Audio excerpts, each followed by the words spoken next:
Yo, what up? It's your boy, rather grown man, Ralph Anthony Garcia, also known as R4. Happy New Year, y'all.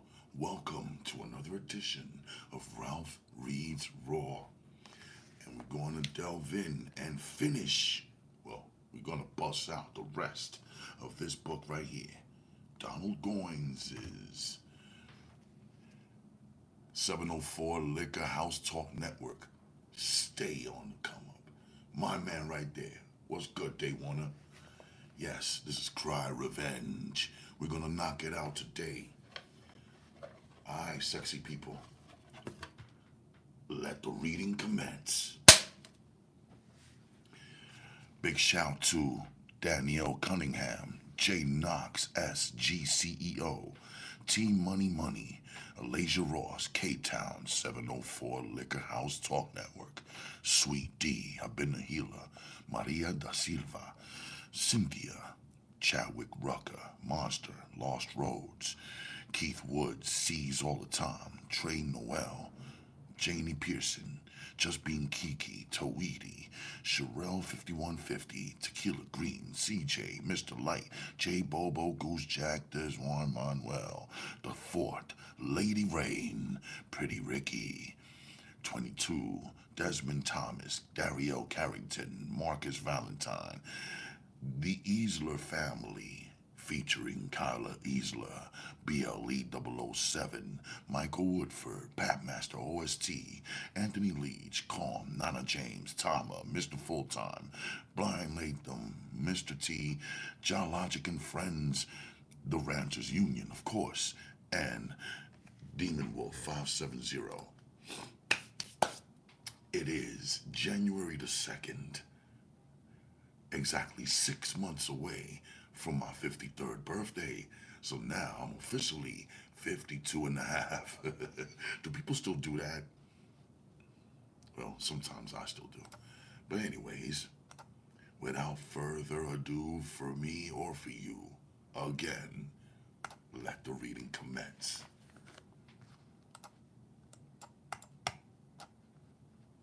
All right, let's go.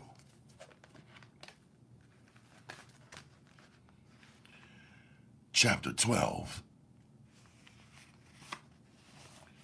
Realizing that it would be a waste of time trying to reason with Pedro, George ignored him and spoke directly to Emilio. Listen, Emilio.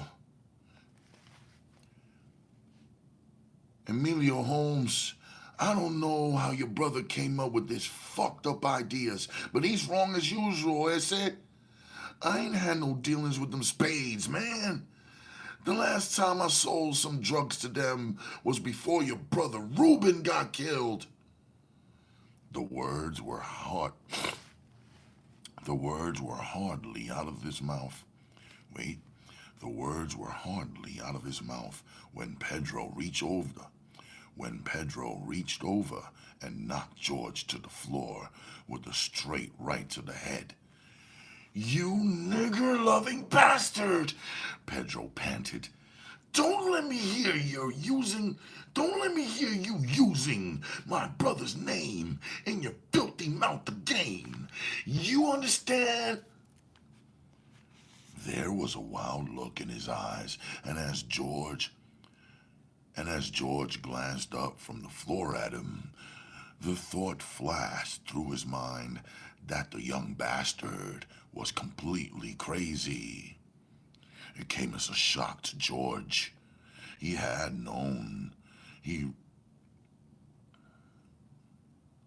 that Pedro was wild, but he really had nothing to do with him before. This was one of the few times they were ever in each other's company. Emilio, George called from the floor. Listen to reason, man. Don't make a mistake that both of us will be sorry for, ese. There was a look of indecision on Emilio's face. From it, George got a ray of hope. Before he could go on through, Pedro nodded his head, and another Mexican came in, and then slammed the door, and then slammed the door, and then slammed the door shut. Dick, Pedro spoke to the Mexican who had just shut the door. What do you think? Should we shoot this bastard, or maybe cut him up a little? Or maybe cut him up a little. Pedro's voice was now soft, barely heard by the people in the room. Maria spoke up. She knew the other Mexican who had come in with them. You, Jay Novello? I know you and all your family. Now you know me too. Would I lie to you, Jay? She didn't give the young man a chance to respond, but continued. Even though this shit you guys got going on, George, doesn't concern me, I want to speak up, Jay. I want to speak up. Jay, you tell him if I'm lying here. Pedro attempted to shut her up, but her voice began to rise so high that the only way he could shut her up would have been with force. Listen, boys, I don't have anything to lose, one way or the other, because I'm not involved. She stated loudly. George knew that she was repeating that statement so that she would clear herself, but he didn't mind. He had taught her to look out for number one. Now, Jay, and you too, Emilio, you boys know me, so you know I don't have nothing to lose in this matter. What I say is true. When George says he hasn't done any business with the blacks lately, he's telling the truth. For one reason, he hasn't got any stuff. I mean it. We have had to go across town to Mickey's to cop a blow just for me. So you know he ain't got nothing. If he had it, would he go over to Mickey's and waste his money? No, not George, and you guys know it. Pedro let out a laugh. You say Mickey's, huh? He inquired, staring her in the eye. Sure, that's what I said, Maria answered, now more sure of herself. Would you bet your life on it? Pedro asked sharply, his eyes never leaving her face. What do you mean? What do you mean will I bet my life on it? Maria asked quickly, not liking the look in the young man's face. I mean, Maria, if we take the time to check this shit out and find out you're lying, your ass will be tied into the shit as deep as George's, because then we'll know that you lied trying to save his fucking worthless life. Maria tossed her head back, throwing her long black hair out of her face. Back out of her face. Oh yeah, I see what you mean. Of course I'm not lying. Because I'm not lying. Yeah, go ahead and you call. I'll give you the number, Maria said, full of confidence. George wasn't as certain as she was. He hadn't missed the look that passed between the men when Mickey's name was mentioned.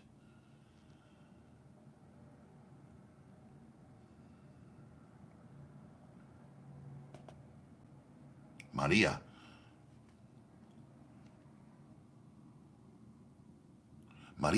he began. Maria, he began.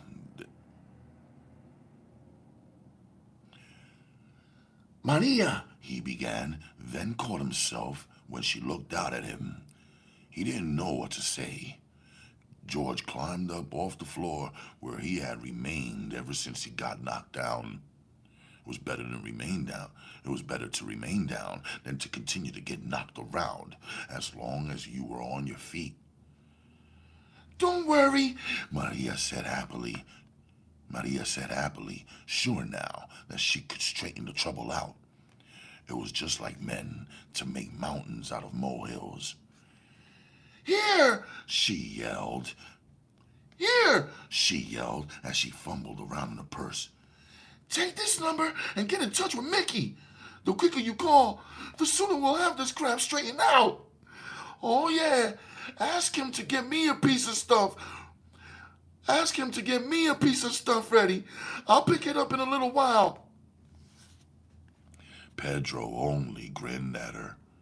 He didn't bother to reach out and take the number from her hand. She stared at him surprised, and before she could ask any questions, Pedro spoke to the heavy-set Jay. Okay, Jay. She says she's a friend of your people, so it's only fair that you do the calling, Pedro said, his thin face almost bursting into a grin that only he seemed to understand. Jay didn't seem too happy about his task. He stared around dumbly, not wanting to look anybody in the face, not wanting to look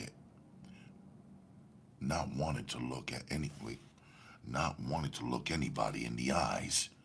Slowly, he made his way over to the telephone and picked up the receiver. Everybody noticed that he didn't have to ask anyone for the number. He quickly dialed Mickey's, then spoke into the receiver quickly. From the look on his face, the people could tell that he wasn't particularly pleased about the news that he received. Jay put his hand over the receiver and spoke to the group of people watching him.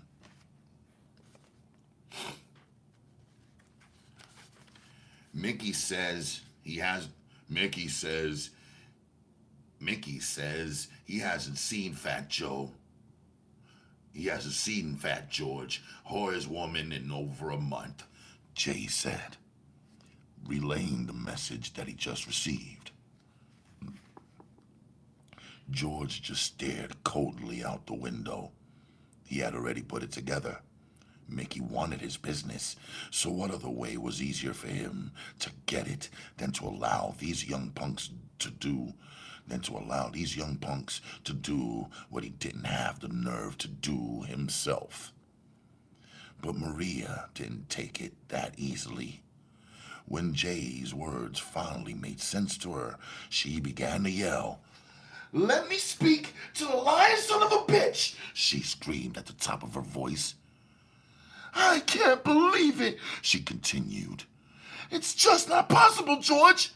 She turned to him for the first time. The open disbelief in her face hurt George. For the first time, he realized just how much this woman had come to mean to him. Maria, he began, don't you see what's happening, girl? Somebody had to tell these lies on me, so who else could gain from it except Mickey? We should have seen it through as sooner, that's all. I wish there was some way we could prove that son of a bitch is lying, but for the life of me, I can't, ese. Pedro let out a chilling laugh. You're right about that. Ain't no way in the world for you to prove it. Your proof just went out the goddamn door. Emilio, George said, turning to the older brother. Can't you see through this shit? Can't you see through this shit, is it? Listen, man, I don't even need the money, Holmes. I got $30,000 in that suitcase right there. Even though they didn't want to look, every man inside the apartment glanced towards the suitcase. With that kind of money, Emilio, don't you know I have to be a fool to sell some dope to them spades, man? Why, I don't love them guys, amigo. I just did business. I just did business with them, man. Better to see them strung out than our young people, right, I said? George glanced around to see if his words had made any sense. He had taken a great risk telling them about the hidden money, but it was the only way he believed he might be able to save his life. Maria stared at him curiously. She had known about the money, yet she would have never believed George would come out and tell anybody else about it. It was their life savings. Everything they had worked for was packed away in that suitcase. Even as she thought about it, she realized that their troubles were worse. Their troubles were worse than she imagined. George would never have revealed the location of the money unless their lives were at stake. It was hard for her to accept that these young boys would really kill them, but George had panicked, and maybe that was all it was. She reasoned. Then she stopped. There was no use fooling herself if their lives were at stake. Maria raised her hand and began to scream at the top of her voice. Pedro was the first to reach her. He knocked her down with a vicious blow to the head, but it didn't hush her up. She covered her head and continued to scream. "You want to rob us, that's all!" she yelled up at them. "You come in here talking about selling dope to the niggas, but that's a lie! All the time, you just wanted to rob us! George, you're the fucking fool for telling them where our money is!" A vicious kick by Pedro hushed her up.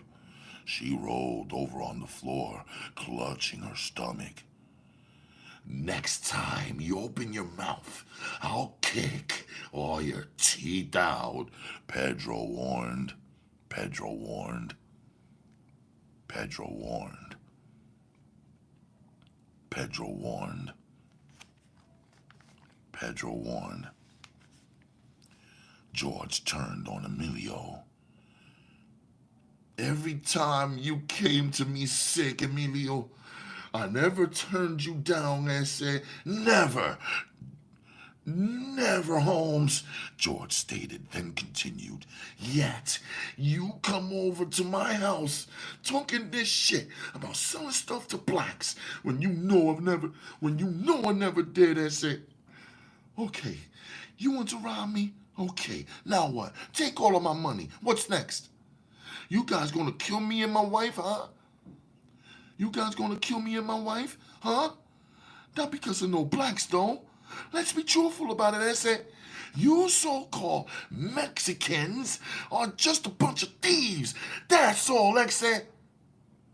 That's all, Ese. If you had needed the money, you could have come to me and got it. But that's not good enough. You want it all.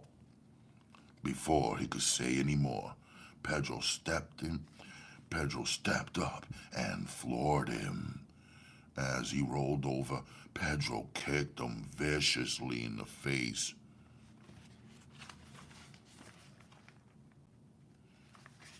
"Now, let's quit playing games, Ese.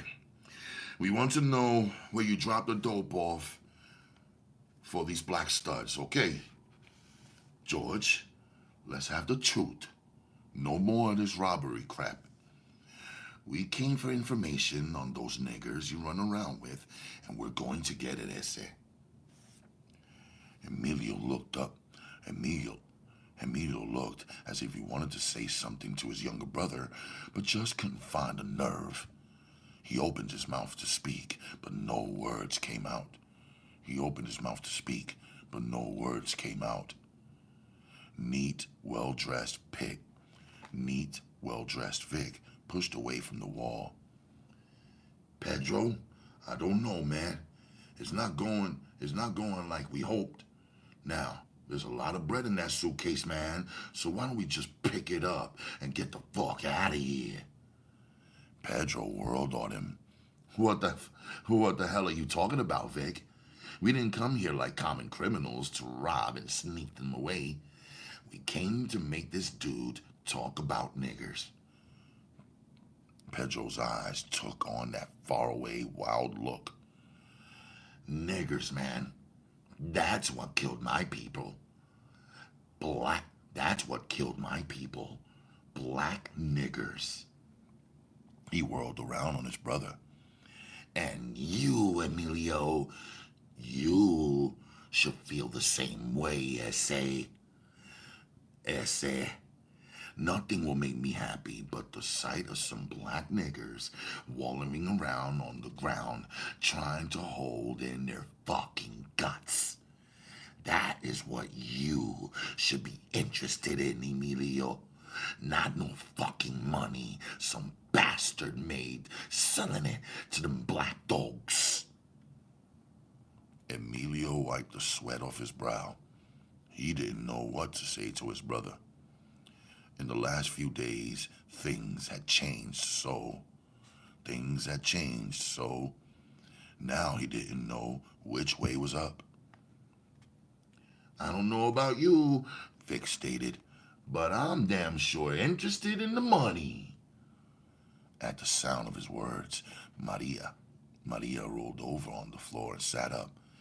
See? She screamed, pointing her finger at them. I told you bastards, that it was the money that you wanted.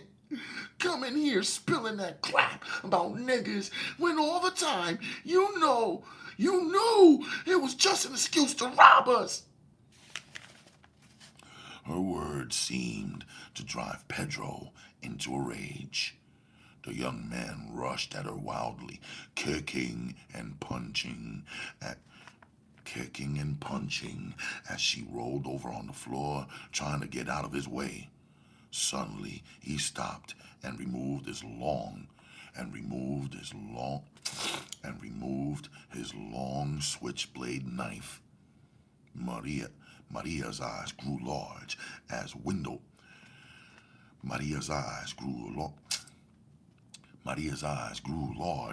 panes as she stared up at the wild man approaching her.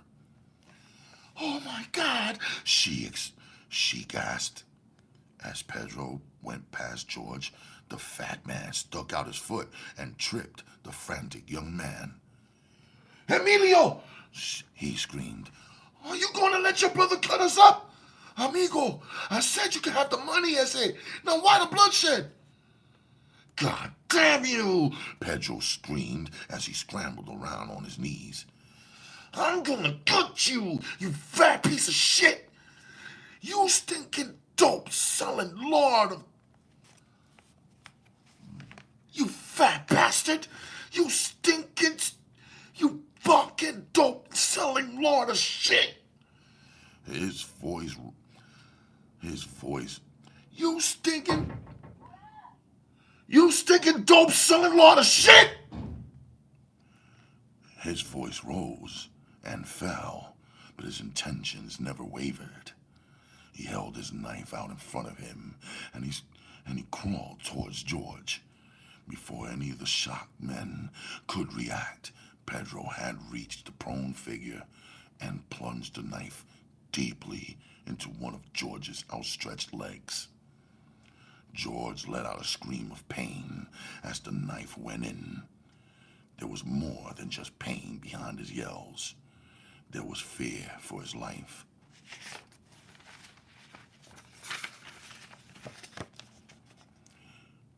He knew the young man meant to kill him.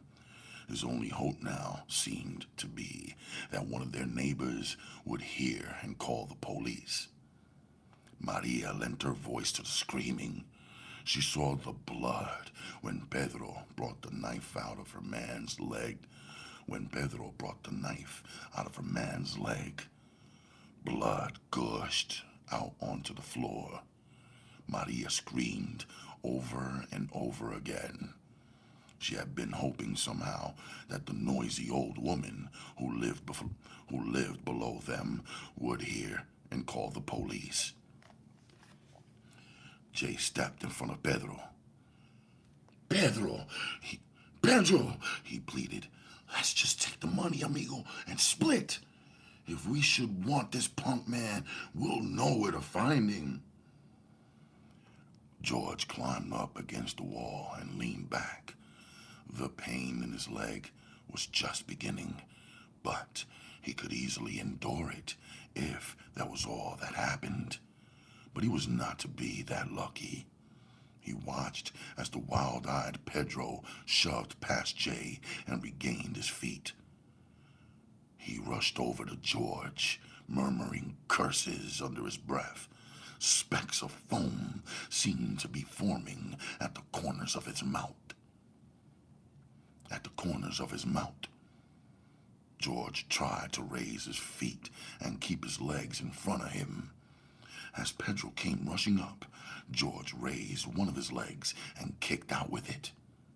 Though he had never been a fighter, George realized that his life was involved now. He kicked wildly at the frantic Pedro. Pedro avoided his leg and bent over and stabbed George twice with the knife.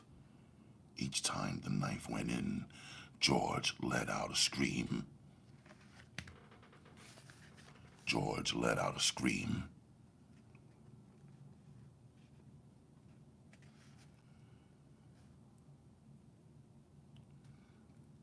God damn it, Emilio! Vic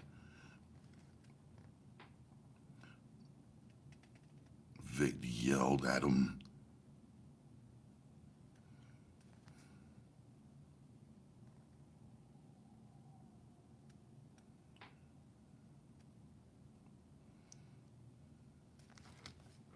God damn it, Emilio! Vic uttered at the top of his voice.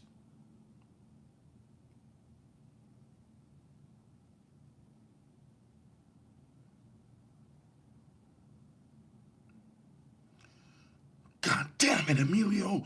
Vic uttered. Do something about your brother! He's blowing his fucking marbles! Emilio was too shocked by his brother's actions to react. All he could do was stand and stare at Pedro like someone watching a horror movie. He was shocked, almost out of his wits. Maria, unlike Emilio, had seen too much violence in her lifetime not to recognize insanity when she saw it. It was out of hand now, she knew. The only thing she could think of was a way out for herself. George was hurt. She didn't know how badly, but she knew it was serious. If someone didn't do something soon, she might be lying on the floor, bleeding alongside George. Waiting for her chance, Maria suddenly jumped up from the floor and made her run for the door. She managed to get it open before she was caught from behind. As Maria lunged for the door, Pedro saw her and yelled at Jay, "Take care of that lying bitch!" The order worked on a heavy-set Jay like a command. Before, as he stood filing his knife, he had known what to do. But now that someone had given him a direct order, he went right into action. Jay caught Maria from behind as she opened the door. He grabbed her around the neck and pulled her back inside the apartment. Even though he had her neck, he didn't stop her from screaming until he got her back into the apartment. He didn't even remember sticking the long-bladed knife into her back.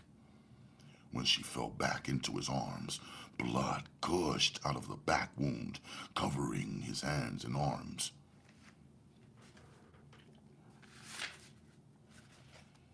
The checkered white jacket he wore was covered with red. The other two men in the apartment didn't even realize that Jay had stabbed the woman until she screamed.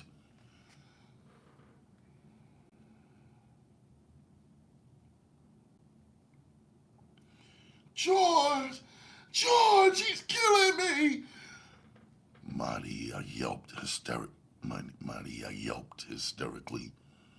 The sound of the woman's voice caused Pedro and Emilio to glance at the struggling pair by the door. What they saw would stay in their minds until the day they died.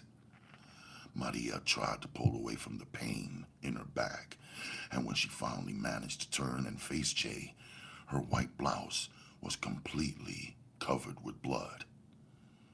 Without even knowing what he was doing, Jay continued to stab the woman. First, he hit her in the chest with the knife. Then he slashed downward, making a long cut on her neck. Maria slumped in his arms, but it didn't make any difference. Jay was past knowing what he was doing. He was caught up in the blood rush of the moment.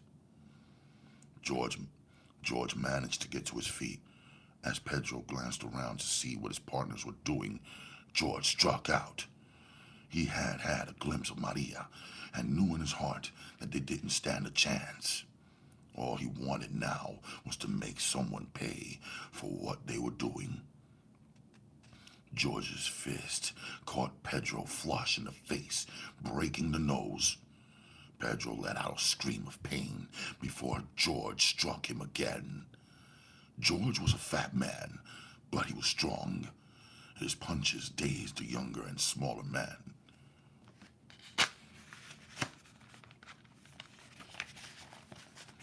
Before Emilio could come to Pedro's rescue, George raised his foot and kicked the man in the groin. Reaching down for the falling Pedro, George grabbed the front of Pedro's shirt and brought his fist down in a crunching blow on his uplifted face. Emilio, seeing the punishment his brother was taking, came out of his daze long enough to help. As he went towards the struggling pair, Vic ran around and grabbed the suitcase. He wanted to open it, but he knew the rest of them would come to their senses before he could finish doing it. With the suitcase under his arm, Vic rushed for the front door. He stopped in the doorway and took one more glance back at the madness going on inside. The blood spattered flat. For a second, he couldn't take his eyes off the shocking sight. Emilio had George in a bear hug from the rear. He was pulling the enraged fat man backwards, away from his screaming brother. The stab wounds didn't seem to bother George as he made a frantic last effort to break loose and reach the man in front of him. Pedro was whimpering like a hurt dog while feebly wiping at the blood that came streaming down from his broken nose. As Vic watched, George managed to push backward, slamming Emilio against the wall. The sound of the two bodies hitting the apartment wall was loud. "God damn!" Vic muttered over and over again. He hadn't experienced anything like this to happen when Pedro had called him up and invited him to take part in the job of putting Fat George in his place. All Vic had believed would happen was that George would get a good ass kicking to teach him a lesson. Now, it was beyond anyone's control. One look at the woman on the floor was enough to tell a man that murder had been committed. Maria lay at the feet of Jay, who was standing over her body, looking stupid. He held the knife in his huge hand, but he didn't seem to know what he had done. His face had a vacant look about it. He stared around dumbfounded. "Oh, shit," Vic murmured. It was completely out of hand. Without another look, he pushed the door open and went out. With the money With the money he had in the suitcase, he could put a lot of miles between himself and the police. It was just a matter of time, he believed, before somebody called them up. All the noise they had made should have been reported. As Vic ran down the hallway, he noticed people peeping out of their half-open doors.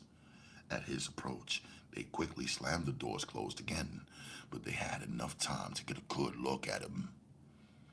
Well, it wouldn't really matter, he believed, if he was able to get away from there. Vic took the stairways 3 steps at a time. The large suitcase under his arm caused a little problem with his progress, but it didn't hinder him that much. Before he reached the bottom steps, the door leading to the outside flew open and 2 uniformed cops came through. Vic tried to stop instantly, but his momentum was too great. He clutched at the suitcase as he felt it slipping from his grip. By the time he had the bag firmly in his grip, he was staring into the barrels of 2 huge pistols. "Hold it right there!" one of the officers yelled loudly. He might as well have remained silent for all his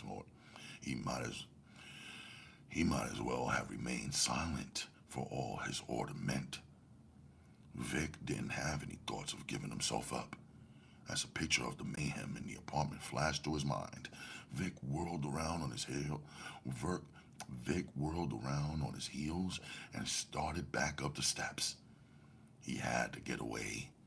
There could be no thoughts of giving up. To surrender would mean he would be charged with murder. He would be charged with murder. Even though he hadn't participated in any of the insanity that had gone down, he had been there, and that was enough to get him convicted. "I said halt!" The officer called out at the top of his voice. Just a few more feet, Vic prayed as he took the stairway 2 steps at a time on his way back up. The sound of the policemen cocking their weapons went unheard by the fleeing man as panic filled his very being. The only thing on his mind was flight, nothing else. If he could only gain the top floor, he might be able to avoid the inevitable. The sound of the pistols never reached him. He was struck in the back and lifted the rest of the way up the stairs. Vic staggered from one side of the hallway to the other, still holding tightly to the suitcase.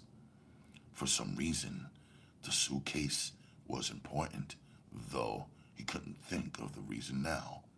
The weight of the bag became too heavy, and he let it slip from his grip. He continued to stagger onward.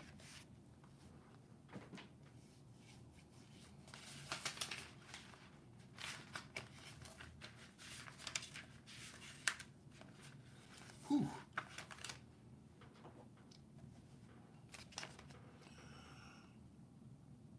The policeman ran up the stairway.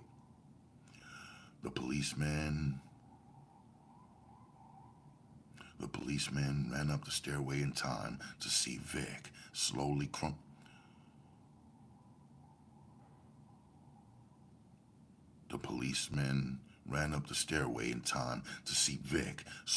crumpling against the wall. "Why didn't the bastard stop?" one of the officers said. "Jesus Christ, he never had a chance of getting away." The other officer glanced over at his partner. "Whatever he was running from, he believed it was bad enough to take a chance with his life." An elderly woman came out of her apartment and beckoned to the policeman. As they approached, she began to speak. "I'm Mrs. Davis. I'm the one who called," she stated, as though she was entitled to a medal.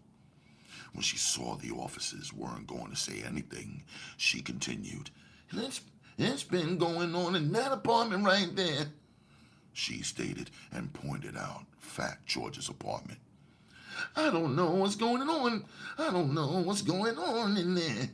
But the woman's been screaming at the top of her lungs, and it's not like them folks. And it's not like them folks.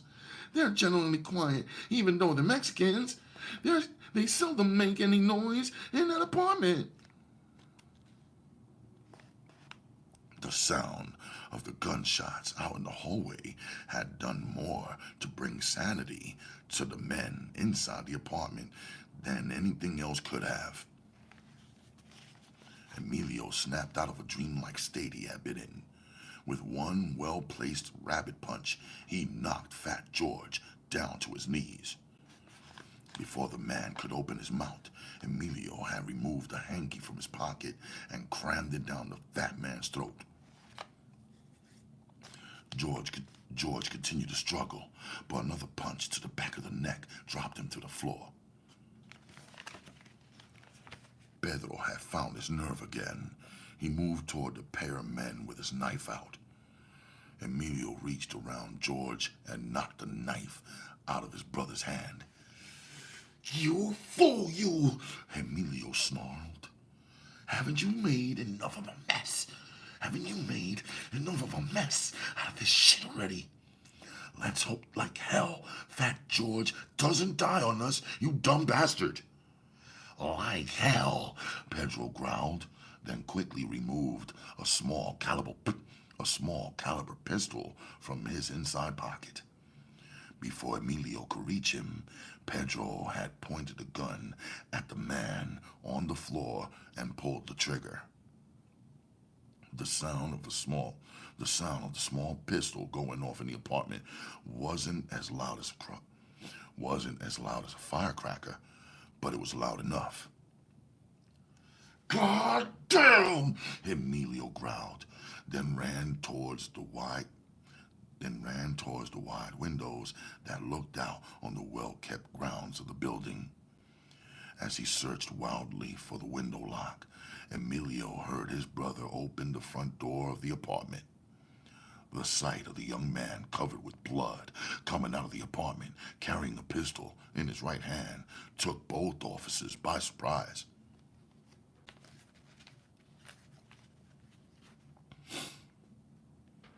Pedro was just as surprised to find policemen in the hallway.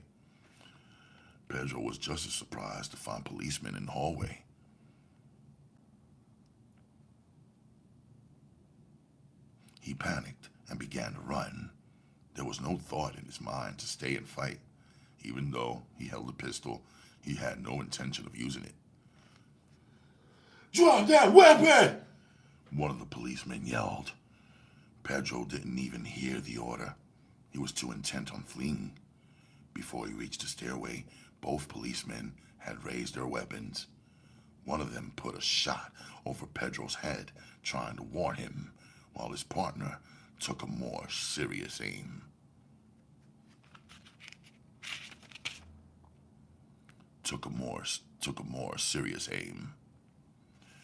When Pedro didn't drop the weapon and continued to run, the second policeman held his weapon in both hands and pulled the trigger.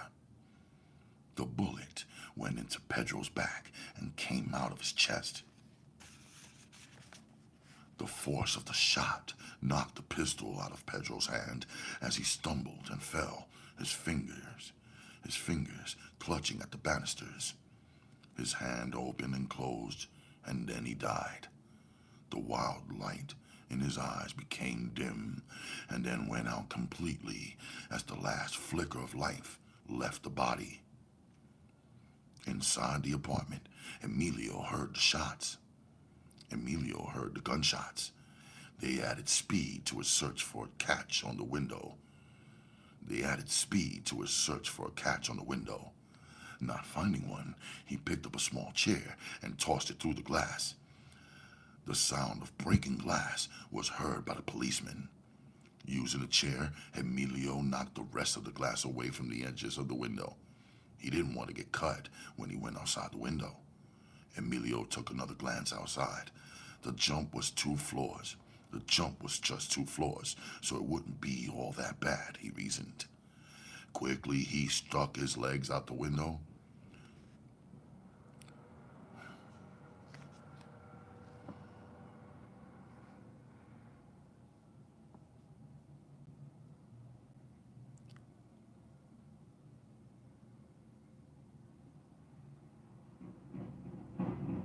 I knew that was coming.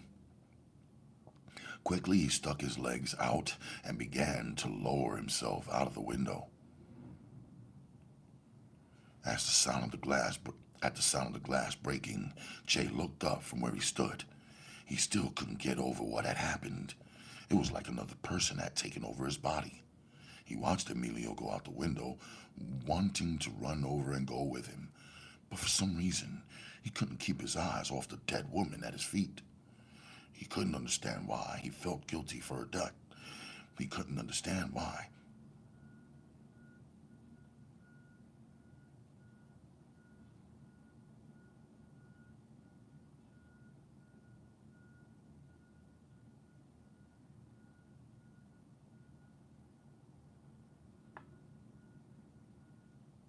He couldn't understand why he felt guilty for her death.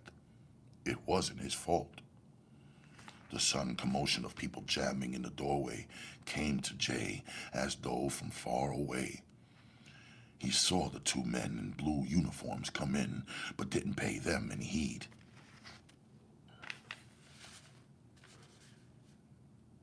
Son of a bitch! Son of a bitch! One of the officers cursed as he took in the blood-smeared apartment. His partner had seen a man's hands on the window. His partner had seen a man's hands on the windowsill as they came rushing in. He ran towards the window. Emilio dropped from the broken window.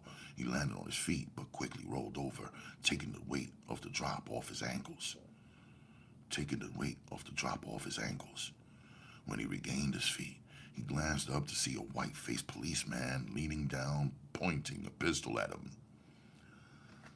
"Hold it right there!" the policeman yelled out. "Don't make me kill you!" At the sound of the order, Emilio froze. But as he realized what he had left behind, the idea of surrendering left his mind. He could still see Jay standing over the dead woman. There was no way he was going to give himself up for a murder charge. Taking one more quick look up at the man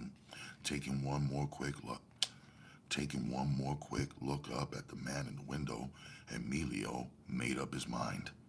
He broke to the right first, then zigzagged back towards his left, hoping to throw the policeman's aim off. The first shot missed him by 3 feet. Emilio cut back to his right quickly, searching for the safest route. If he could only reach the parking lot, he reasoned. If he can only reach the parking lot, he reasoned, he'd have a good chance of getting away. Their car was parked there, and once he reached it, he could be gone before the policeman could get back down the steps.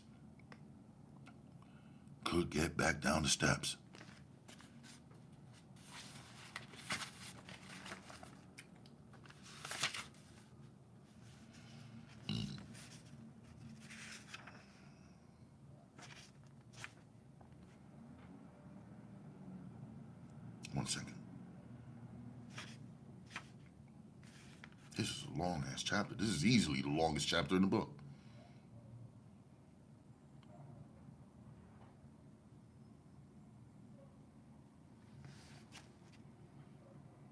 The annoyances. Oh, here we go.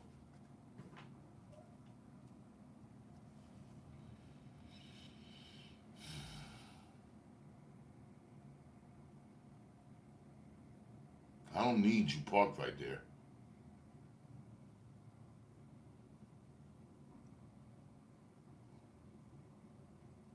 I'm knocking this out.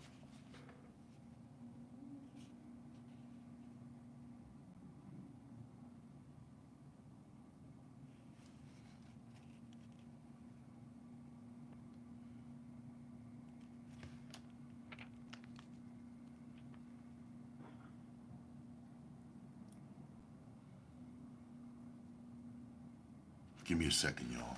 That's gotta leave first. Hold on. Let's see what's going on back there. Oh, god damn it. Hurry the hell up.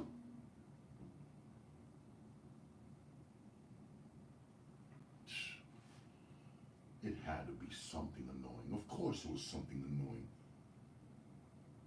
Sanitation truck picking up the damn garbage.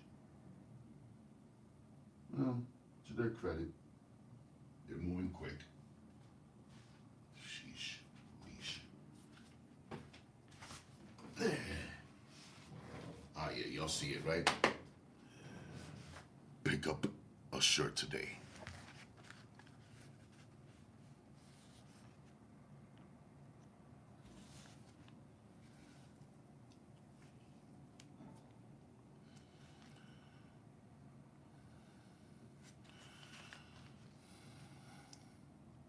The officer in the window rested his pistol.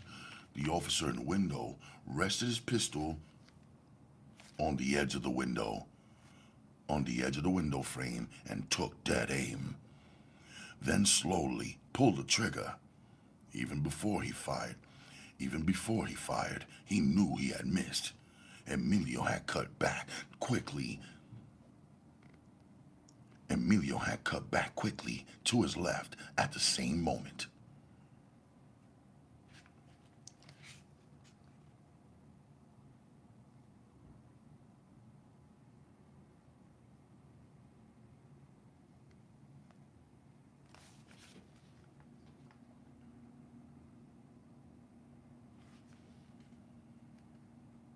Oh, you get out of here.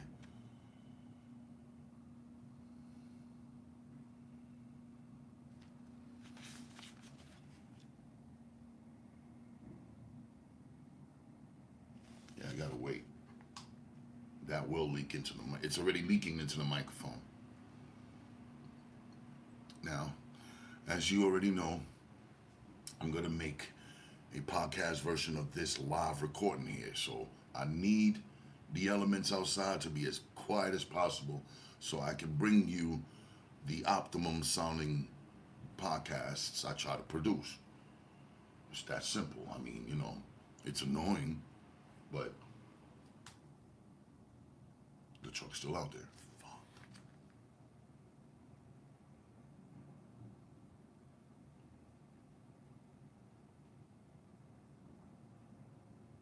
Can you go?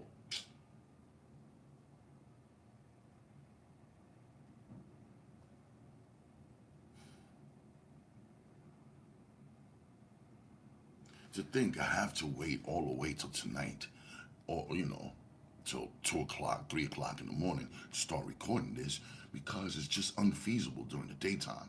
Can you imagine the daytime? The daytime is madness.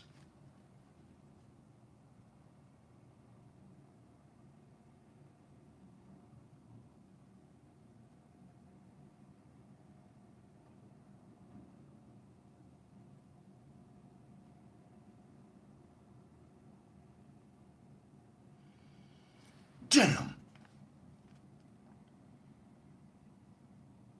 Can you go away already? Oh my god. Is there really that many bags of garbage out there? God, dog.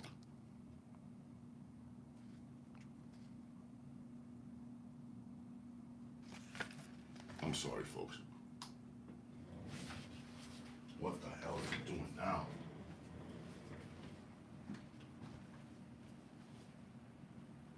I ain't left yet? Damn.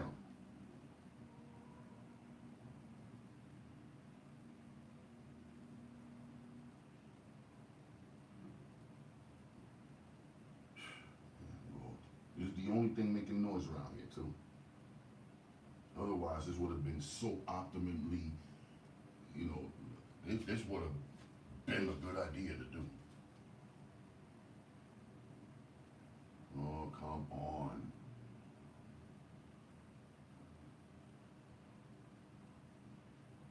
Hurry, guys, hurry.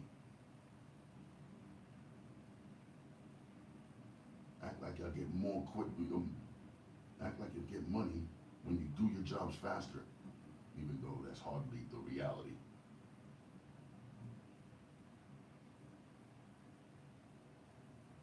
You ain't left yet, huh? Damn it.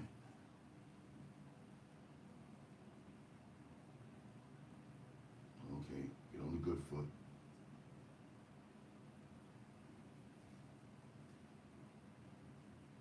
You know, people are starting to come through, and they don't want to go. Get out of their way. Mm-hmm. Go, go.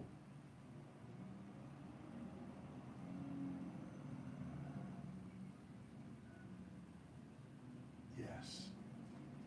Get to going. And get to going real good while you're gone.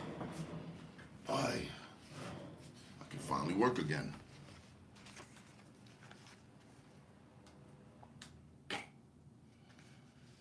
Damn, the police, the police, the police. Damn, the policeman cursed under his breath. He took his time and aimed again. This time, he allowed the fleeing man to make the sudden cut. He waited patiently until Emilio cut back again. As soon as he was sure the man wouldn't make another cut, he slowly squeezed off his next shot. He let out a grunt of satisfaction as he saw the fleeing man stumble. Pain exploded between Emilio. Pain, pain exploded between Emilio's shoulder blades. He knew he had been hit, but hoped it wasn't too serious. He continued to run, even though he couldn't keep up his speed. The sudden disappearance, the sudden appearance of a police, the sudden appearance of a police car in front of him didn't faze him at all. He attempted to go around the car as it stopped in front of him. The sight of a tall, pale-faced man jumping out with a pistol in his hand didn't disturb Emilio either. As the policeman ran up to Emilio, Emilio felt himself beginning to fall, but without understanding the reason for it. He was weak, weaker than he had ever been before in his life. Suddenly, the concrete came up and hit him in the face, but he was beyond even feeling that. The darkness that slowly overcame him brought relief. His worries disappeared. His worries disappeared, and his worries disappeared, and a slight smile of contentment appeared on his face as death embraced him. Later, more detectives arrived on the scene. The first two policemen who had arrived went over their story again. There was an apartment full of dead people, with one living witness who had been there. Yet, after talking to Jay, the policemen were still in the dark as to the reasons for the murders. The suitcase full of money had been found. At the end of the conversation, robbery and murder was the verdict. But none of the policemen could really make any sense out of Jay's participation in the gruesome killings. There was no doubt in their minds that he had killed the woman, even though he claimed he hadn't. But the bloody knife that he had held until some policemen had freed it from him didn't have anyone else's fingerprints. Didn't have anyone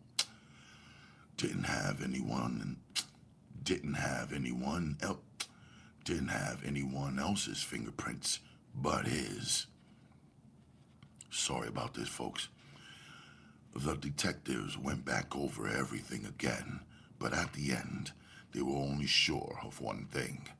They had the murderers, true enough, but Jay would never stand trial. The heavy-set Mexican would spend the rest of his life in an insane asylum.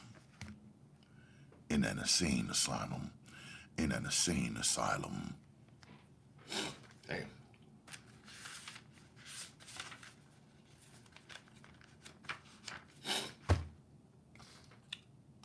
I gotta pause, y'all. Because, man, You don't know how annoying it is to deal with the elements outside and then deal with the neighbors downstairs, which I'm pretty sure y'all already heard.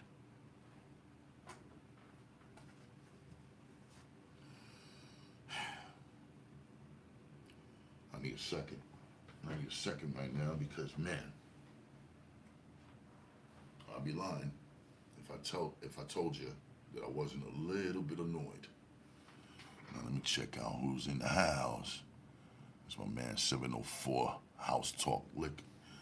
704 Liquor House Talk Network. Salute to you, my friend. Thank you for being here. All right then, man. I should wrap this up, man, to be honest, but this is the last chapter, and I want to give it the respect it deserves. You know what?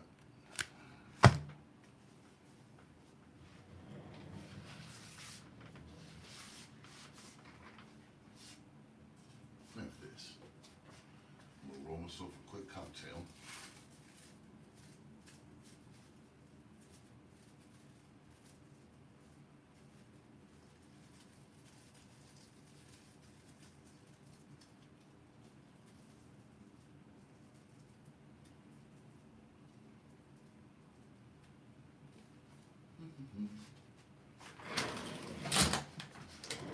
All right, back to attack.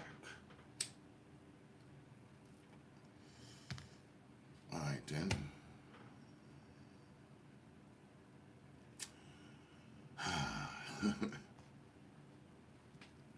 Once again, Happy New Year, folks. I want to take this moment to tell y'all, I need a little break. Let me also tell y'all to go ahead and look for Spotify and Amazon Music and iTunes for Bounce, right? Bounce is the premier security podcast.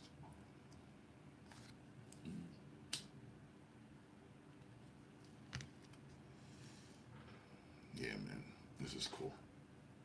Check out the merch, the shirt right there. Holla at me for one of these. Very nice quality. You know what I mean? None of that heat print garbage.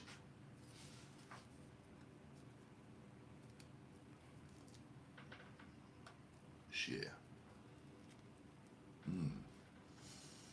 Just taking a quick break, y'all.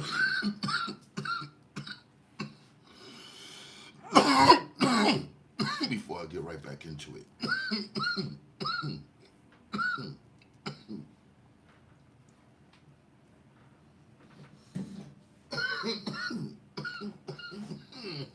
All right, put that on. Whoa. Damn. Okie doke. Let's get back into it, shall we?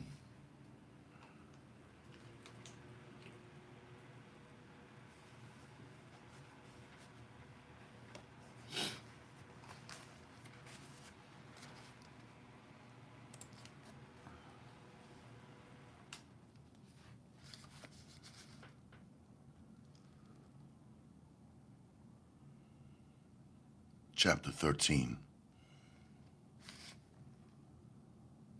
Dan glanced up at the sky as he made his way back. He cursed under his breath as he turned up the collar on the light gray jacket he wore. The early evening chill was setting in, and he could feel it in his very bones.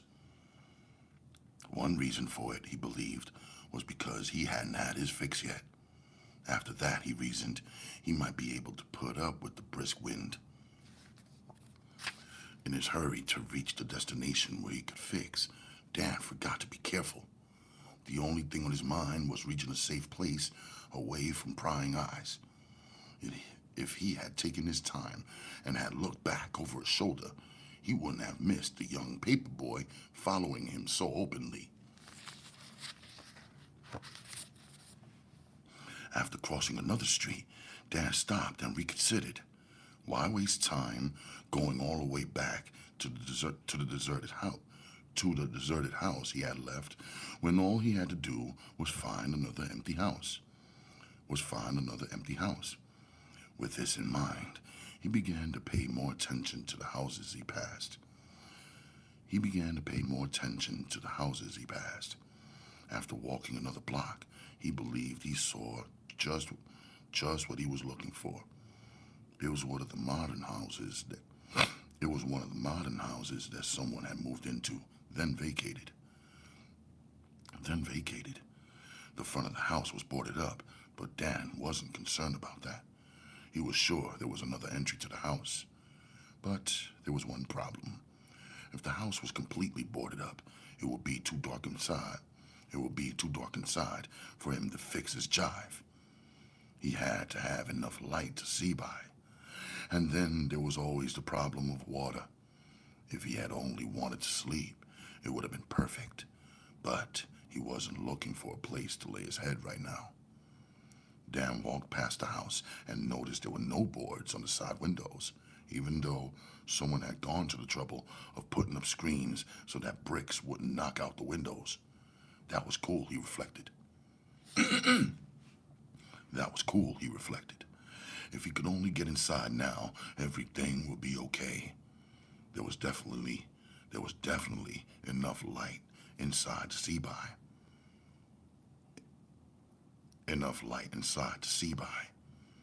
After walking past 4 houses, Dan quickly cut through the first yard he saw.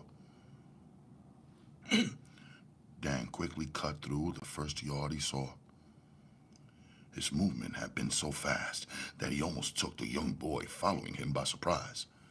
The kid rode his bike up to where Dan had turned off and laid it against the fence.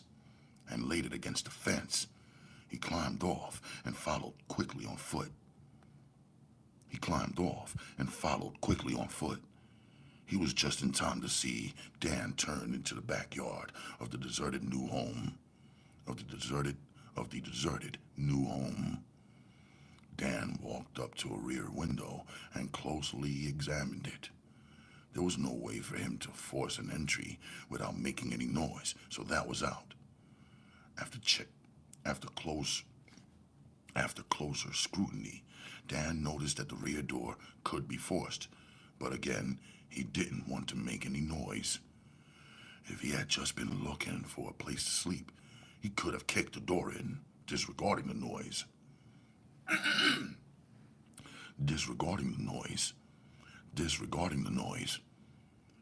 Once he had the door kicked open, all he would have to do would be to leave, then return a couple of hours later. That way, if anyone had heard him kicking the door and called the police, they would have come and gone by the time he returned to get some sleep. But that wasn't the case at this moment. Dan needed a place to fix, and the longer he put it off, the worse he wanted the drugs.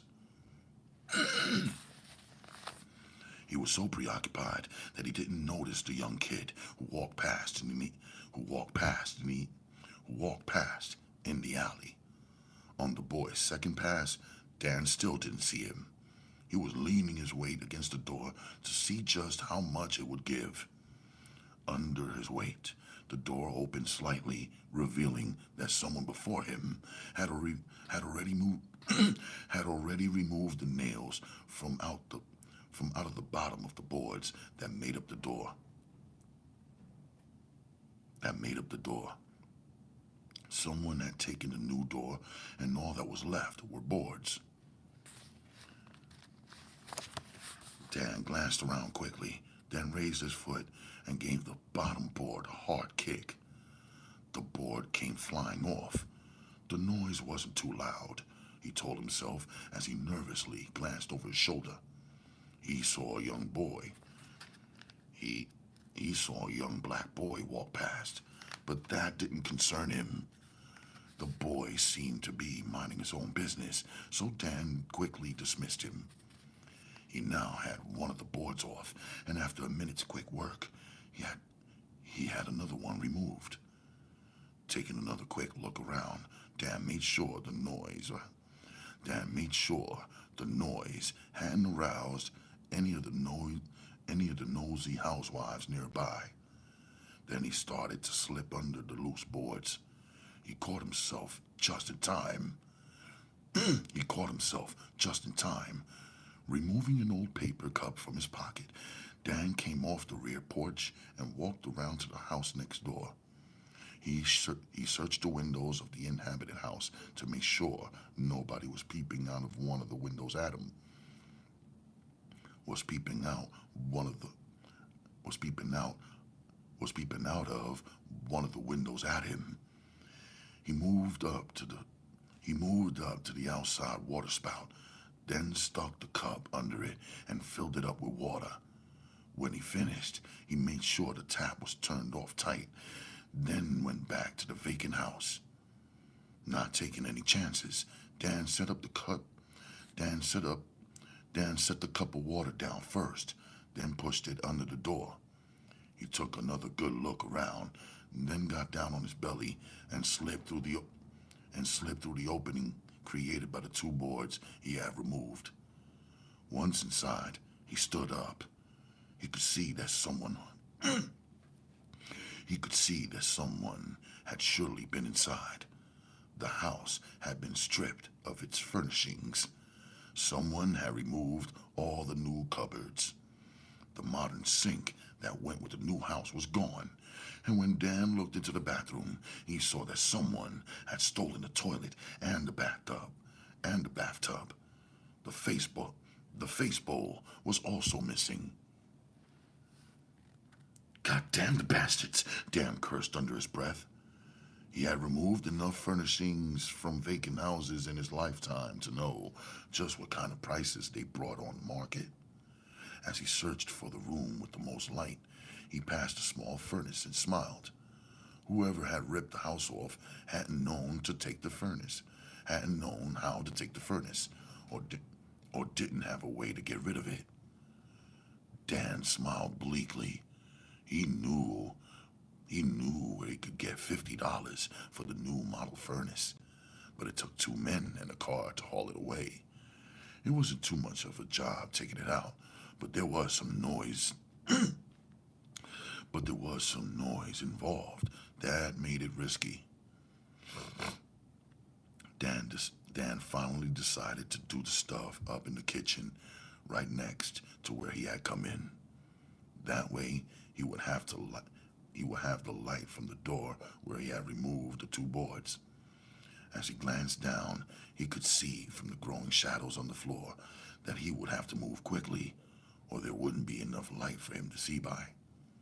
Dan rolled up his sleeve, took off his belt, and tied up his arm. He ran his fingers up and down the veins, feeling for the largest one. In a second, he had the one he wanted.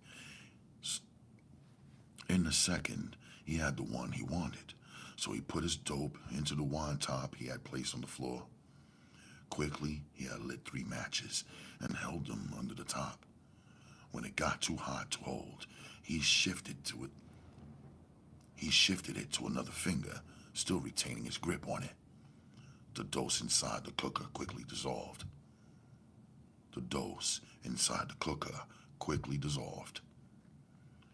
He took the end of his dropper and slowly stirred the drugs around inside the cooker, making sure everything mixed. When he was satisfied, he leaned down and drew up some of the drugs until his dropper was full.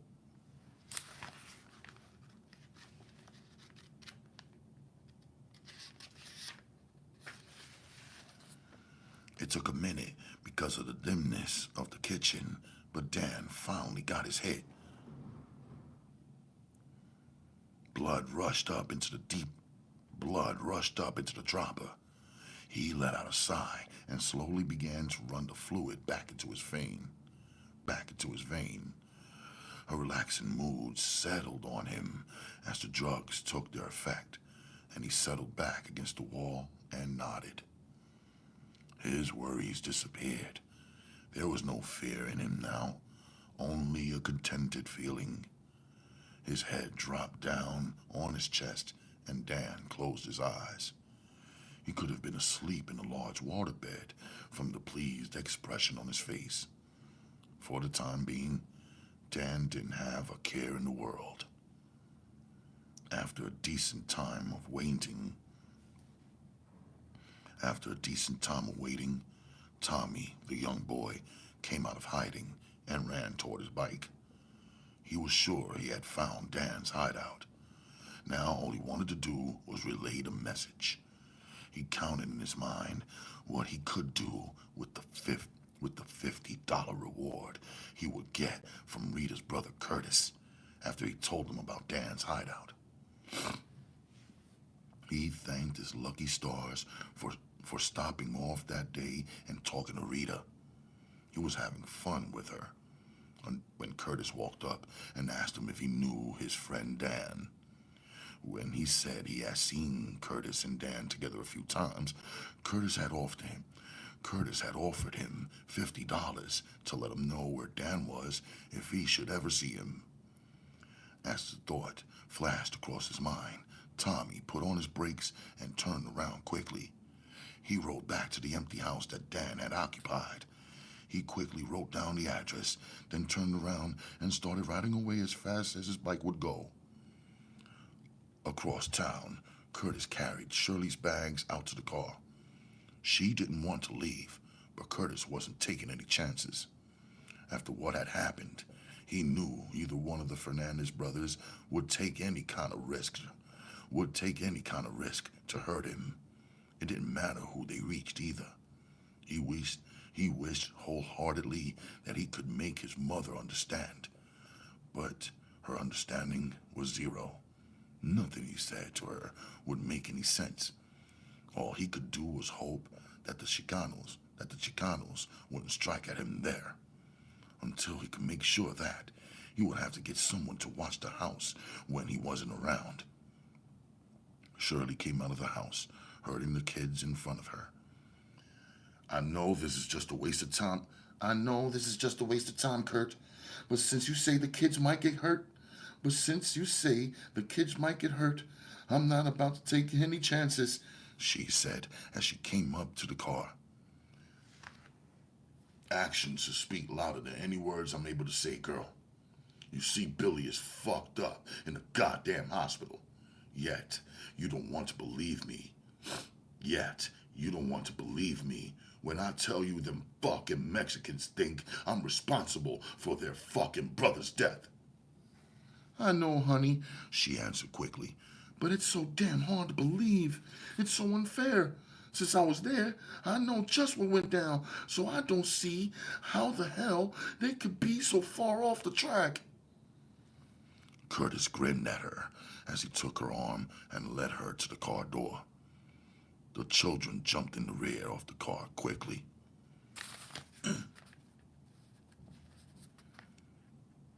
The drive was over almost before it had begun. Curtis pulled up in front of the modern building and got out. He came around the car and held the door open for Shirley. Shirley smiled up at him as she got out. If the apartment's half as nice on the inside as it is on the outside, Kurt.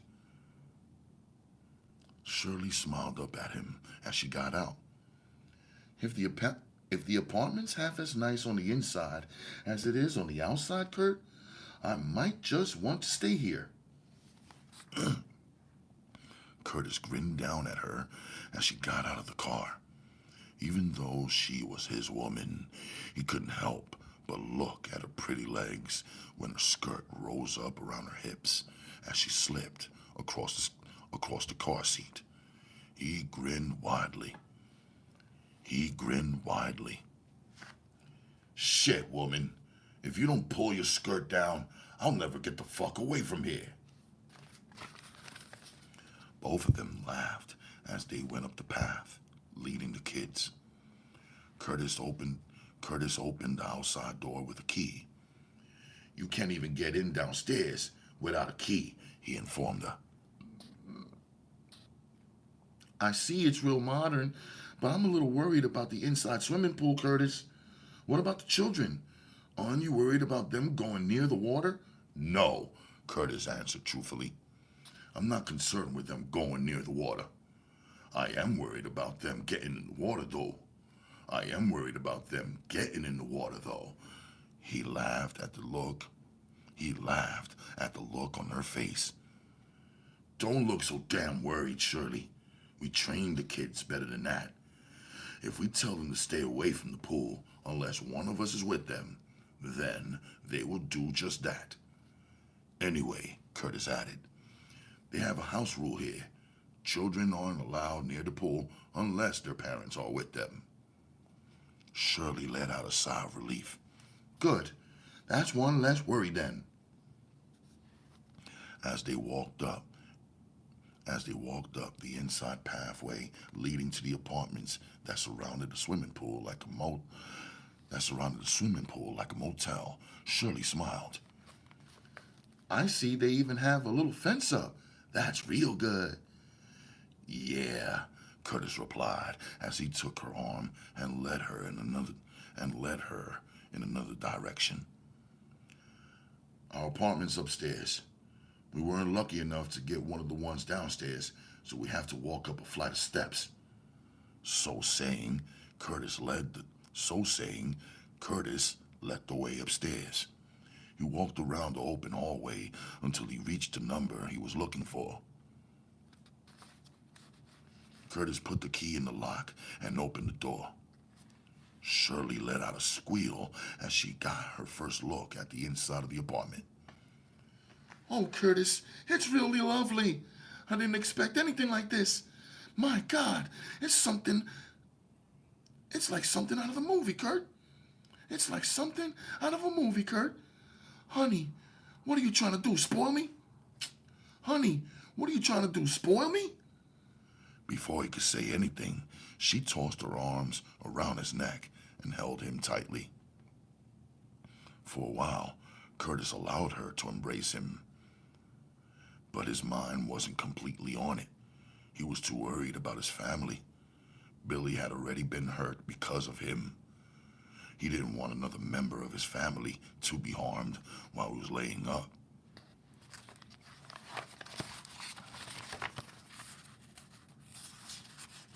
With slow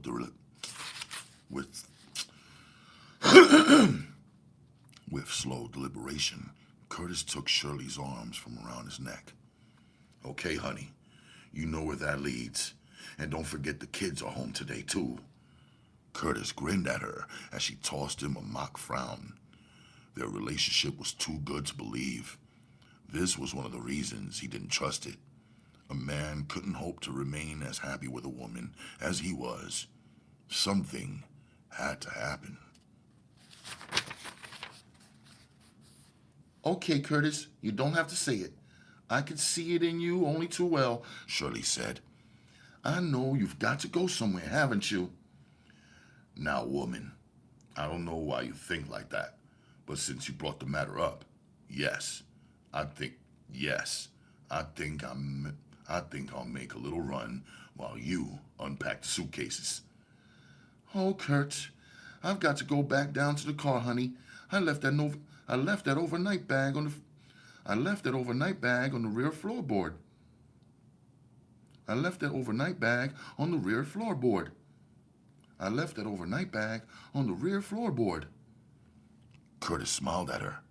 Okay, girl, it ain't no problem. You come on downstairs with me. The kids will be all right here. I'll get the bag out for you, and you can bring it back upstairs yourself. Okay.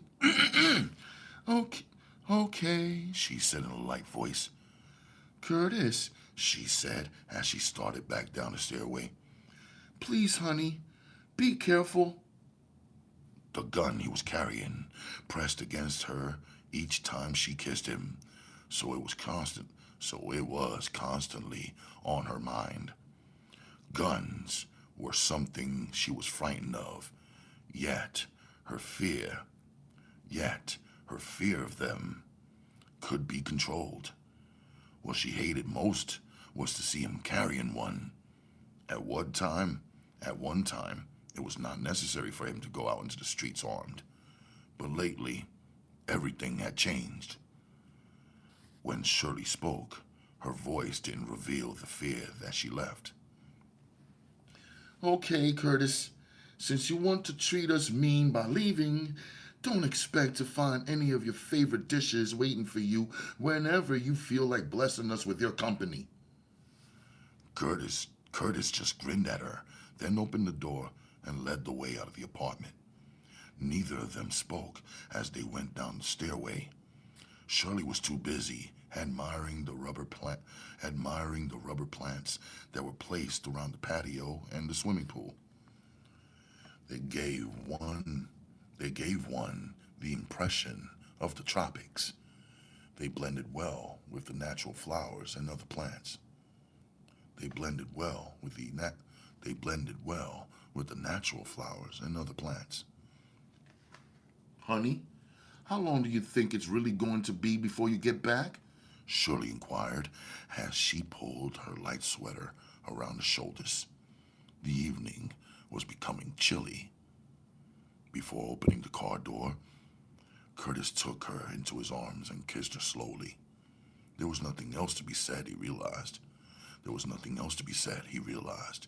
He was only stalling. It seemed as if lately, for some reason that he couldn't understand, he hated to part from her company. Normally, he hated to leave her, but lately, it was even worse.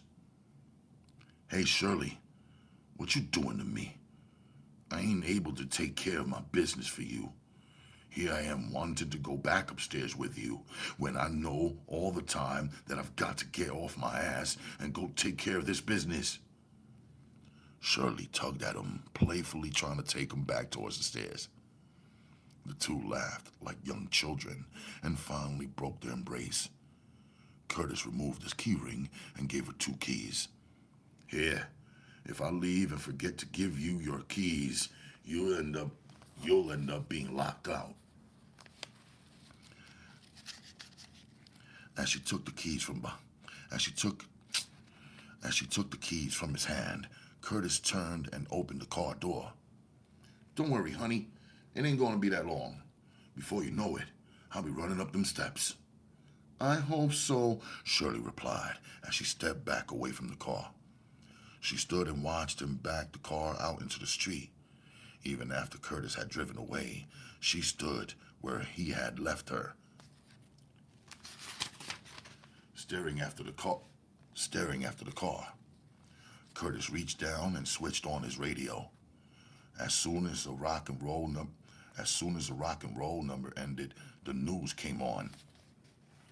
Curtis didn't pay much attention to it until the announcer mentioned the shooting that had taken place on the east side of town.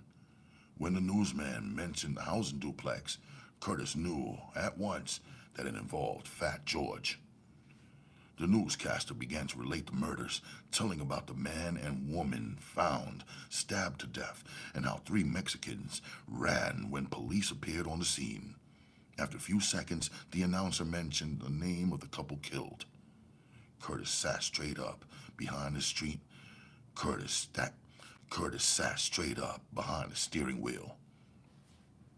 He couldn't believe his ears. Why, the question exploded in his mind.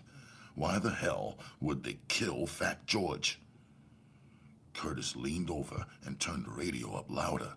He didn't want to miss a word of what was being said. A slow frown of disbelief flashed across his face. This was complete madness, Curtis reflected. The killing didn't make any kind of sense. As he listened, the radio announcer began to give out the names of the men who were believed to have been the killers. The man told that they were killed as they tried to avoid the policemen when the police tried to arrest them. Curtis sat in stunned silence as the names came out on the radio.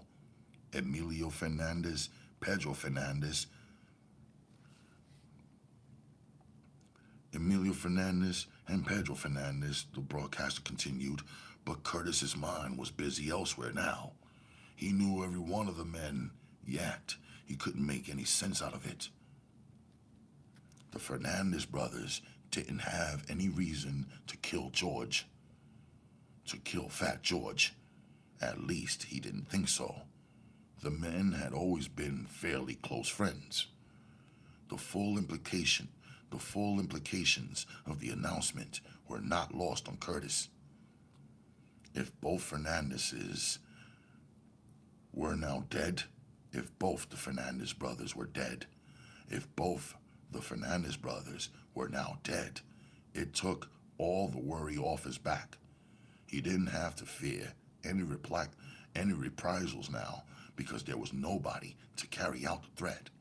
His little war with the Chicanos was over, finished. There was no need to hide his people now. There was no need to hide his people now. He didn't have to live in fear of something happening to them. By the same token, his friend Dan didn't have anything else to fear either. But on that score, Curtis thought he'd have to give it a little time to sink in. Think on the matter more deeply. At least now, there wasn't the urgency that there had been before.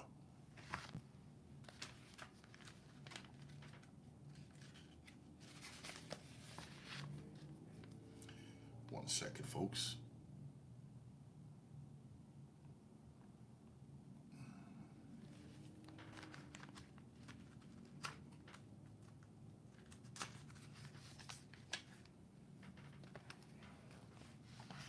Chapter 14.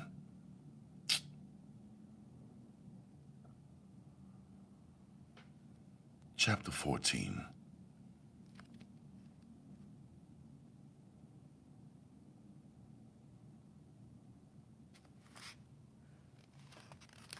Before he knew it, Curtis found himself parking in front of his mother's home. If it hadn't been for his sister Rita standing outside talking to a young boy on a bike, he would have pulled right back off. The last person he actually wanted to see was his mother.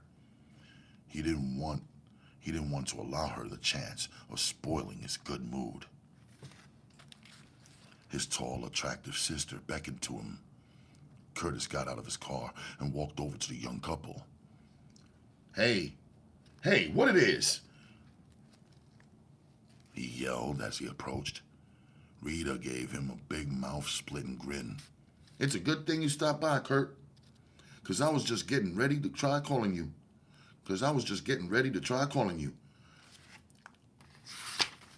I know hard tasks when I see them, and trying to find you over the telephone is sure enough a hard task.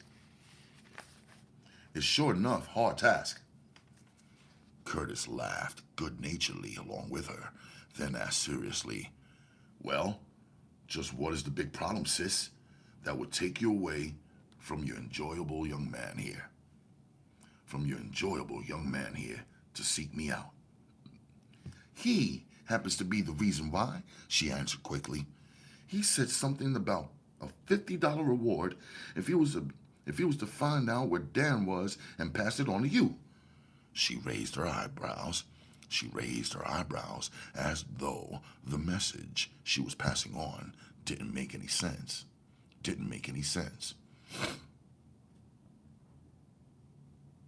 Oh yeah, Curtis replied as he snapped his fingers. Now remember, this is our paper boy, ain't he? Both of the young kids quickly nodded their heads in agreement.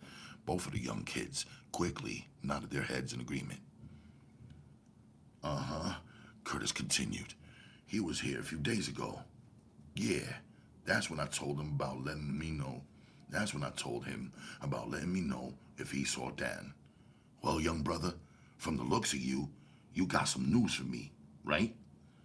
Tommy, the young newsboy, grinned, then removed from his pocket the dirty piece of paper on which he had written the address. Yeah, man. I seen your friend Dan go into this. I seen your friend Dan go into his empty house. Then I wrote the number down and came riding straight over here. Curtis took the address out of his hand. I wonder if he's still at the goddamn place. I wonder if he's still at this goddamn place, Curtis murmured, more under his breath. More under his breath than to the two kids watching him. Why is Dan so important, Kurt? Rita asked sharply, catching his eye. Things like this don't concern young... Things like this don't concern young ladies, Curtis replied slowly, folding the paper and sticking it in his pocket.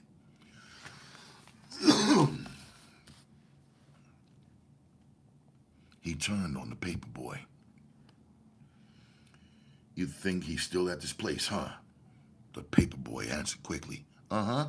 I stayed outside and watched for a while before I left, and he hadn't come back out. Without hesitating, Curtis reached into his pocket and removed his bankroll. He pulled out $25. Here, I'm gonna give you half of it now, and if he's still at the same place after I see him and rap with him, I'll come back by here and leave the rest of the money for you with Rita. Curtis held the money out to the boy. The young newspaper boy grabbed the $25 so fast that Curtis realized he would have been happy with just that amount. Now don't forget, boy, Curtis added, if he ain't there when I get there, you ain't got a goddamn thing coming, so don't wish for the impossible. Tommy nodded his head up and down in agreement. At the moment, he was wondering if it would be wise for him to come back. Suppose Dan had left. Suppose Dan had left.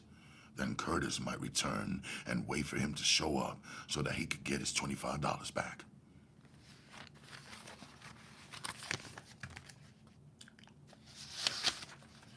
As Curtis watched the expression on the kid's face, he could almost read his thoughts. He knew that he wouldn't have to put out another $25 that evening. That boy was too happy with what he had.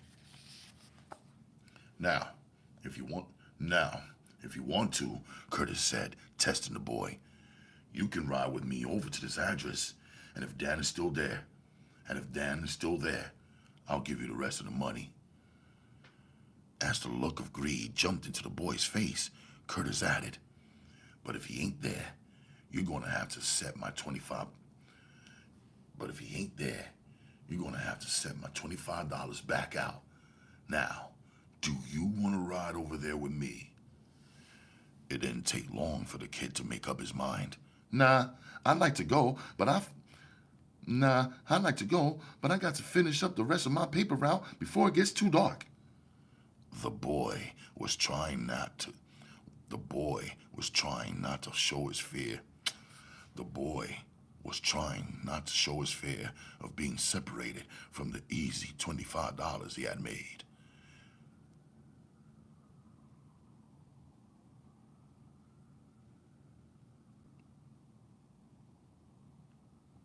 He was sure that he wouldn't be coming back looking for any more money. Half of something was a whole lot better than all of nothing. Curtis tossed his sister a big grin. Damn.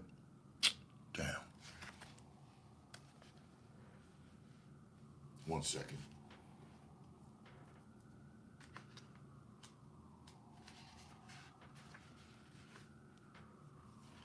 I gotta wait till that finishes, because that's ridiculous.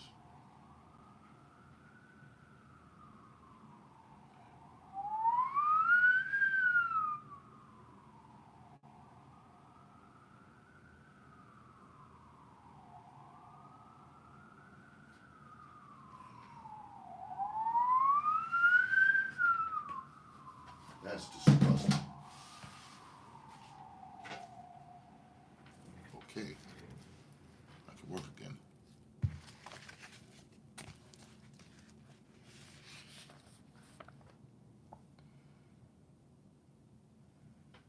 Curtis tossed his sister a big grin, then walked swiftly towards his car. He waved back at Rita once, noticing that the paperboy hadn't left for his route yet. If he stayed near Rita long enough, she'd con his young ass out of part of that money. Curtis thought coldly as he drove away from the curb. It was only a few blocks away. It was only a few blocks away from where his mother stayed that Curtis had to go. But by the time he arrived, he noticed that it was really getting dark. He found the address without too much trouble. Curtis parked 2 doors down from the vacant house, then walked slowly back to it. When he reached his destination, he walked around the house. He walked around the house and examined it closely. He noticed where Dan had entered, but there was no way for him to tell whether or not Dan had flown the coop. As he approached the rear door, he felt his coat and was glad of the heavy bulge of the pistol. He stopped and wondered idly why he should waste the time going through with it. It wasn't actually Dan's fault that the Mexicans had struck at his brother. It was just one of those things that nobody could have prevented. What sat so hard on his shoulders, though, was the way Dan had used him. It was hard to forget how the man had put him on Front Street.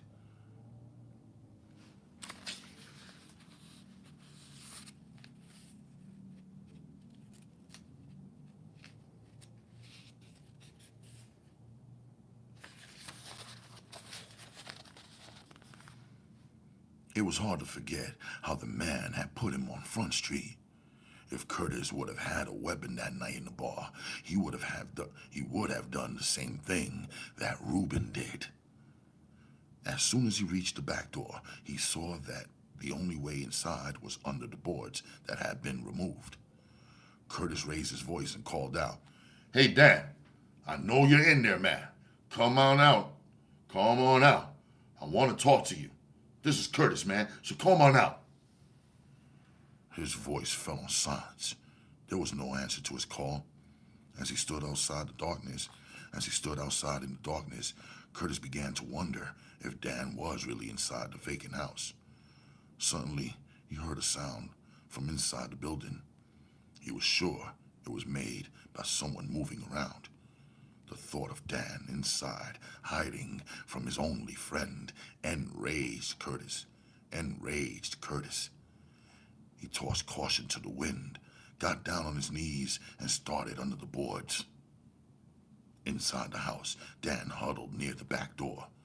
He was so loaded that he couldn't believe Curtis had come alone. He had to have the Mexicans hitting outside somewhere, Dan believed. As soon as he seen the shadow of the man on the back porch, he had removed his knife. The voice came to him again. "Dan, this is Kurt, man. I'm coming in. Dan could feel his knees beginning to shake. The drugs had him so loaded that he couldn't think straight. He shook his head.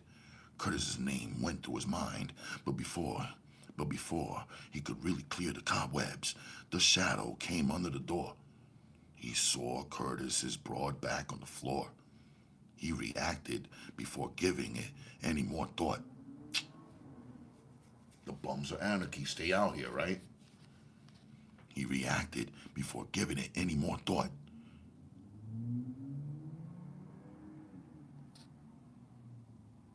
He leaned down and plunged the knife into the middle of Curtis's back.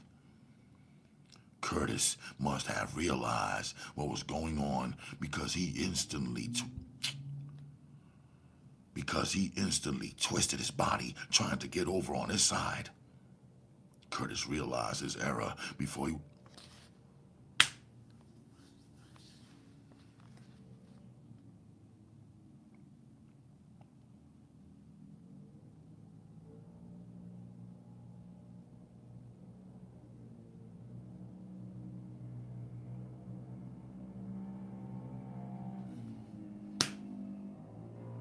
Why you gotta be a noisy asshole out here?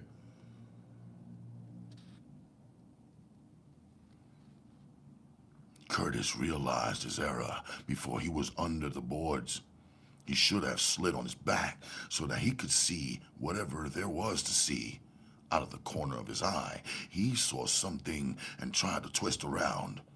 Before he could quite make it, he felt the pain explode in his back, and he knew that he had been stabbed. God damn you, Dan! Curtis cursed from the floor as he twisted wildly, trying to escape from the plunging knife. The sound of his name caused Dan to hesitate. He realized at the moment that he had stabbed his partner and friend. Kurt, he mumbled as the man on the floor rolled over on his side. Man, I didn't know it was you, Kurt, Dan said, dumbfounded. Whatever he said didn't matter to the man on the floor anymore. Curtis had finally managed to remove his pistol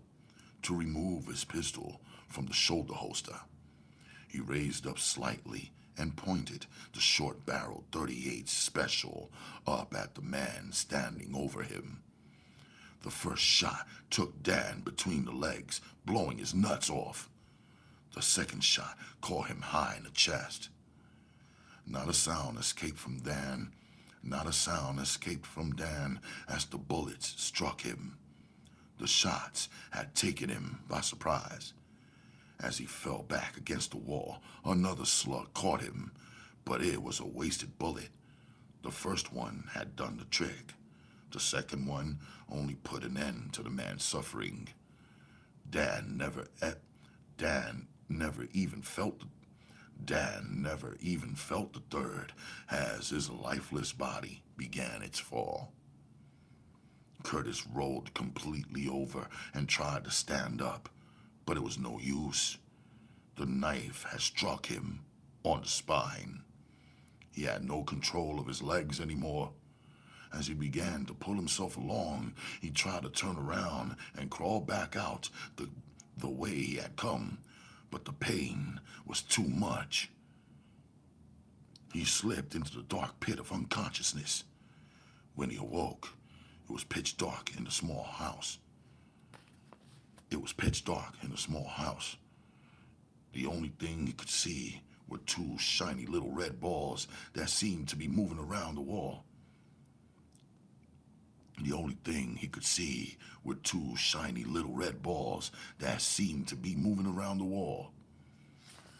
Curtis tried to move his hands.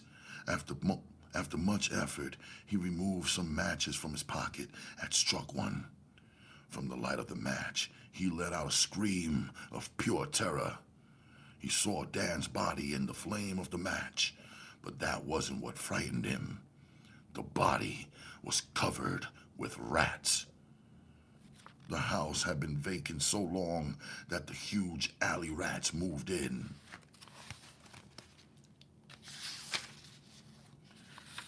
And now they were lucky enough to find dinner delivered to them. At the sound of Curtis's voice, the rats scrambled away from the body, but in seconds they were back. After an hour of trying to scream at them, Curtis found his voice going. He raised his pistol and fired wildly until there were no more shells in the gun. He prayed that someone would hear the gunshots and call the police. After another hour passed, Curtis was too shocked to feel one of the furry little rodents sniffing at his leg.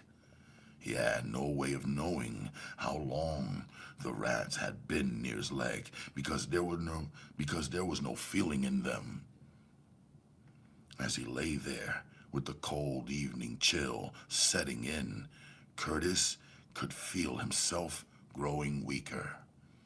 He tried to fight off the lightheadedness that overcame him, but still found himself drifting off. He instantly came awake when he felt something wet touch his face. At once, He began to beat around his stomach and back where he could feel the blood beginning to run freely again. Curtis felt around until he found the matches he had dropped, and then he lit one. His first reaction was to panic when he saw the small teeth marks on his bare hands. He realized that he had been unconscious longer than he had thought. With Superman strength, he began to try to pull himself back toward the door. But after a while, he had to stop and strike a match to see if he was going in the right direction. Panic set in when he couldn't find the door. But after another lit match, he saw that it was behind him. Before he could crawl to the door, he passed out again. When he awoke, he finally began to realize what he hadn't known until that moment. Fresh blood was trickling down from his neck, and he understood why the rats didn't run from him anymore. Now they only waited out of the reach of his hands. Once when he struck out at one of them, the rat jumped on his hand and bit it. With a scream of rage, he slammed the rodent against the nearest wall. It dawned on Curtis then that the alley rats knew what he was just now beginning to understand. He didn't have the strength to make it. As they planned on hindering his efforts,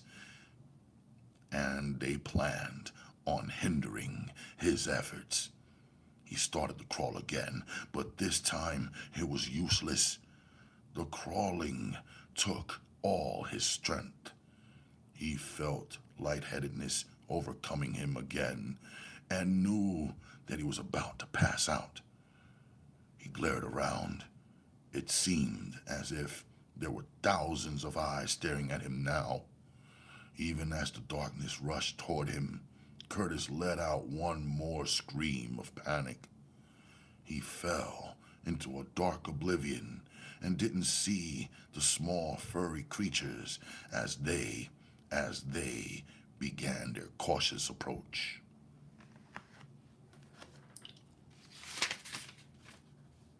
The end.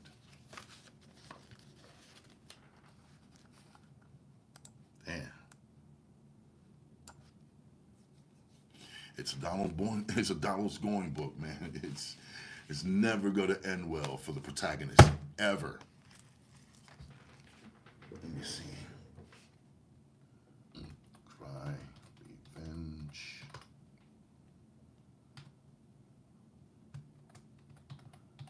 Finale. All right. Done and done.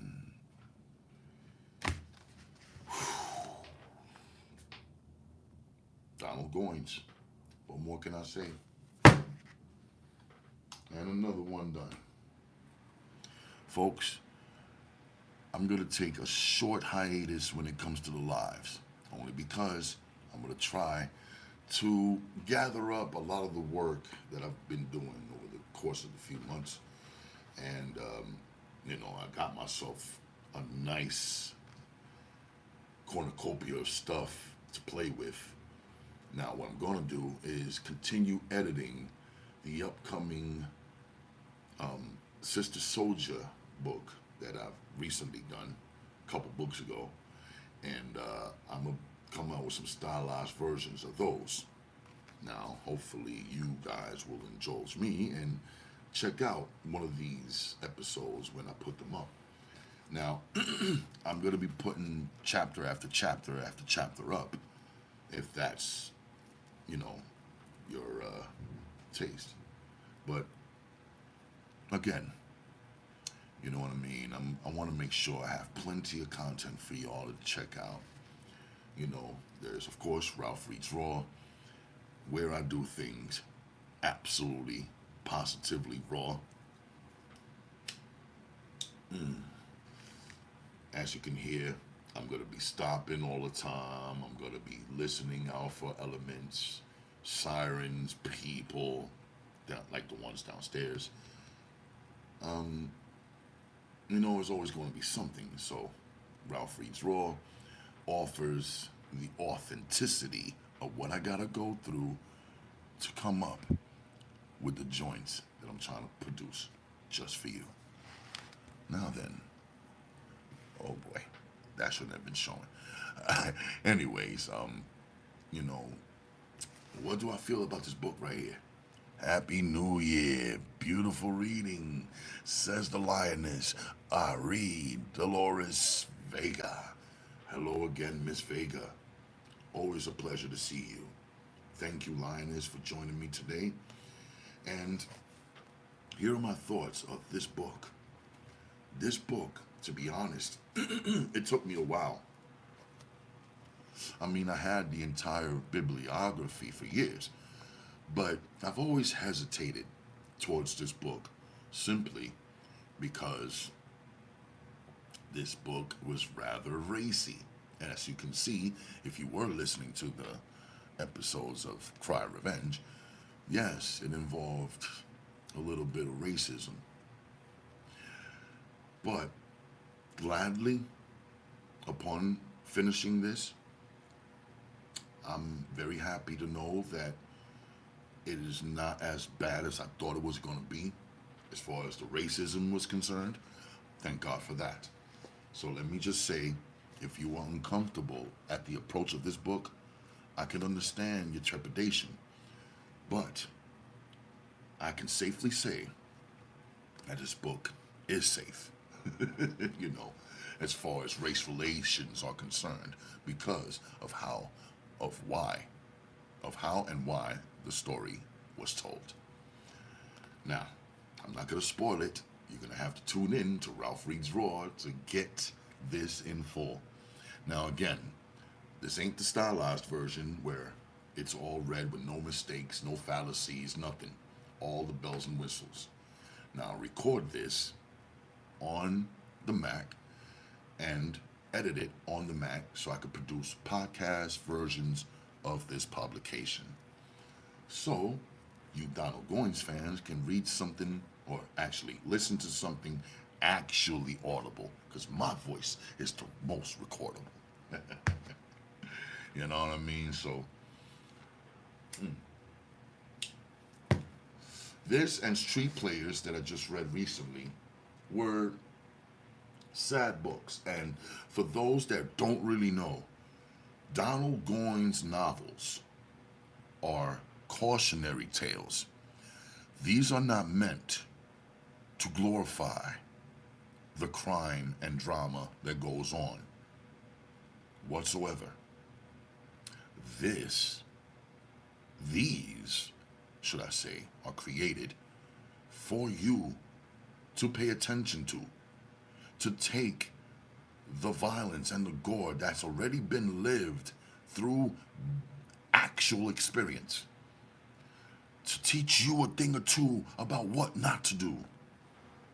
This is what these books are about. This is what Donald Goines has been trying to put pen to paper to do. Cautionary tales, not meant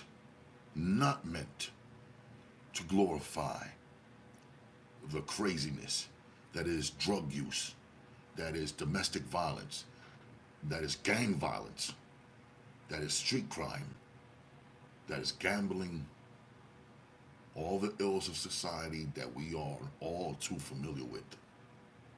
See what I'm talking about? We don't want to do that to ourselves. We really don't. So, again, Street Players, sad story in its own self. I got a Ralph Reads Raw on that. Check those out. And again, I'm going to take just a tad break. Again, I want to, base my energies on the editing I have to do. It takes hours to edit.